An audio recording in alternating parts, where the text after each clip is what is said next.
your girl, Shauna J. Thank you so much for tuning into my channel.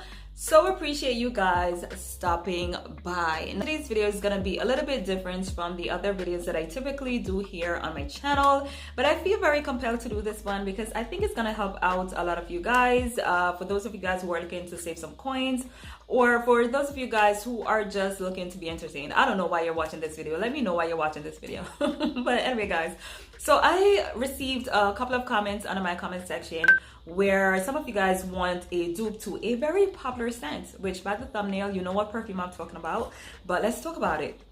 Now, the fragrance that I'm talking about here is by the very popular brand Valentino, and the fragrance that we're going to be talking about is Born in Roma. Now, I'm kind of new to Born in Roma. I recently picked up this travel spray.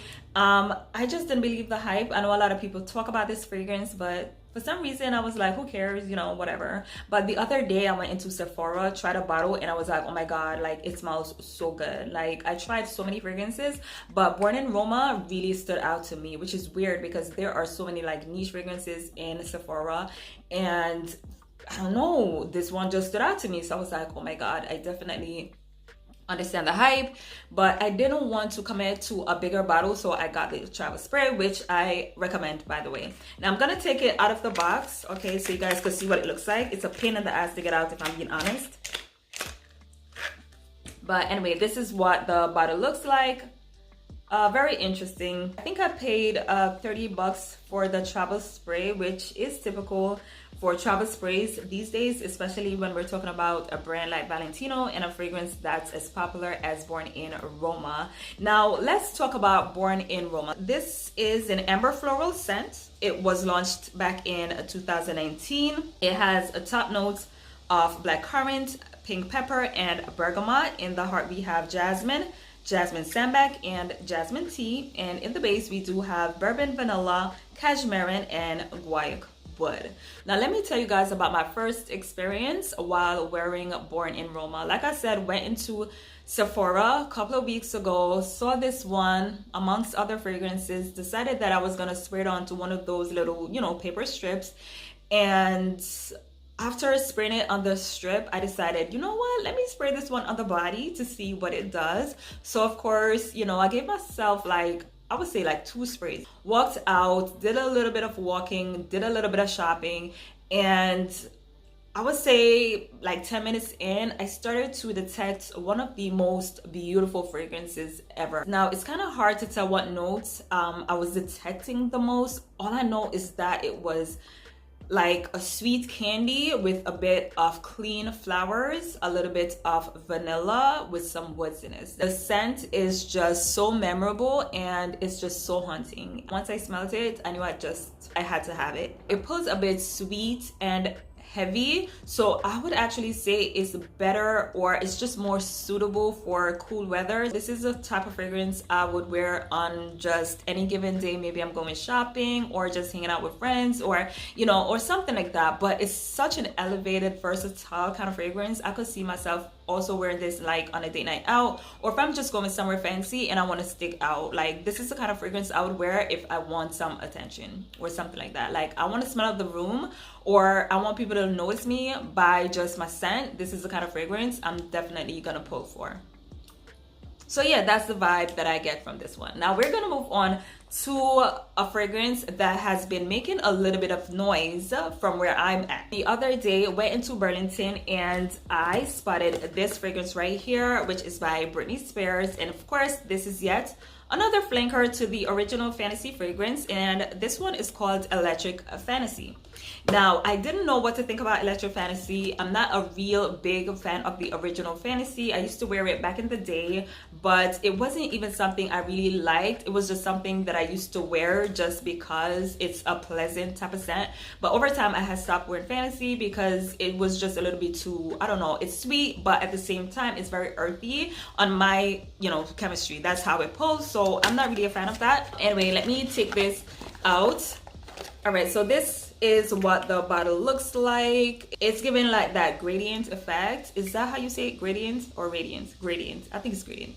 but this is basically what it looks like. So it pretty much looks like the original Fantasy. I did pick up this 3.3 fluid ounce bottle for only 20 bucks in Burlington. So if you are lucky enough to have a Burlington and you spot this one, definitely pick it up if it sounds like something that you like, but pump your brakes, all right, because we aren't through with this one as yet. Now, if you're not so lucky and you don't have a Burlington or you haven't been able to spot this one, I'm gonna leave a link down below for those of you guys who may have some interest in this one. I think it's around $21 for the 3.3 fluid ounce bottle. But let's get into Electric Fantasy. Electric Fantasy was launched in 2021. It opens up with notes of passion fruit and pink pepper. In the heart we have heliotrope and jasmine, and in the base we have benzoin and ambroxan. Now from the notes here, I do see two different notes that are similar to the notes in Born in Roma. So here I see pink pepper and jasmine. Like I said earlier, when I stumbled up on this fragrance, I had no idea what it was about. I had no idea what it was compared to or anything like that. But my investigation led me to find that this is often compared to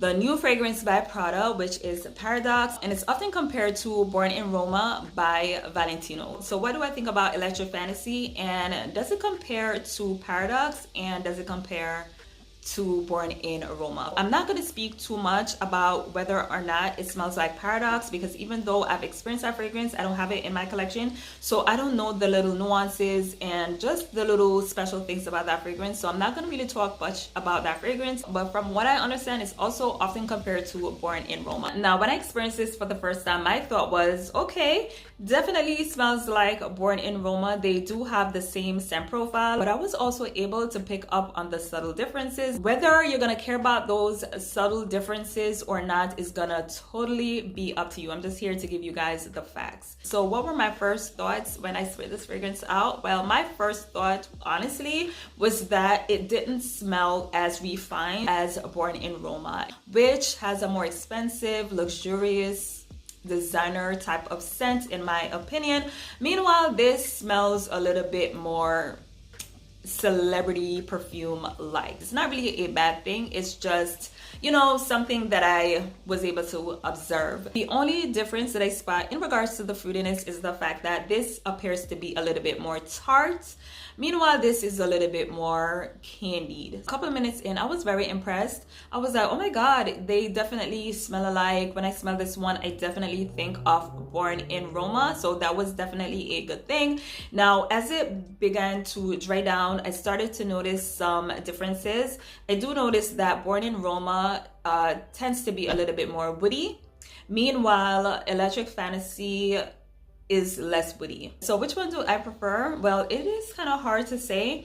I do prefer the opening to Born in Roma because, like I said, it smells way more expensive, it smells more refined. Meanwhile, Electric Fantasy smells like a celebrity scent, so you're gonna notice the difference in quality. So you're not gonna get the same quality here that you're gonna find in here, but I think honestly it's a good dupe. It kind of, after hours, kind of went a little bit sour on my chemistry. Sometimes perfumes do that with my chemistry. Not everyone experiences that. Unfortunately, it's something that you're gonna have to test out in order to know how it's gonna play on your skin. In regards to performance, this fragrance is like, if y'all have this fragrance, y'all know it's like a performer.